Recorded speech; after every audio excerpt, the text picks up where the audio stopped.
Conversation on the current political developments here in South Africa. We are in conversation with Professor Susan Booysen.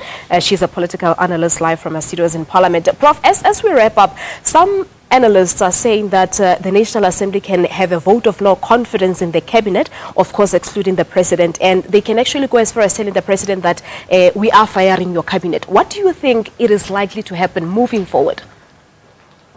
Now, we have seen in recent times that the parliamentary caucus of the ANC has moved and has become much more divided.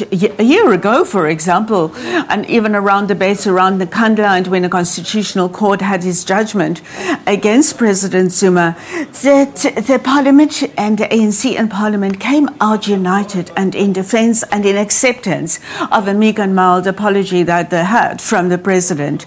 Nowadays, the temperature has shifted in the ANC. We've seen in several committees that the close President Zuma associates have become under fire, and there are serious criticisms there.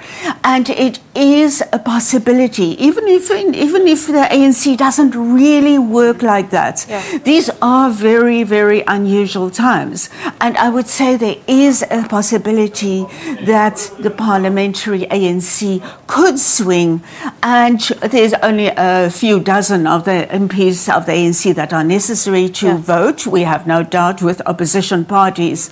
It will all be a question of doing an assessment of how much damage the president is doing to the ANC, because the president is absolutely not acknowledging that any of such damage is happening. But we know from polls and from monitoring that such damage is happening. All right. And we know in those days before President Mbeki was ousted, there was a gradual shift in the parliament. So parliament has got that power. Okay. And I think they are increasingly again aware of that power. All right, Prof, we'll leave it at that for now. Thank you so much for talking to us.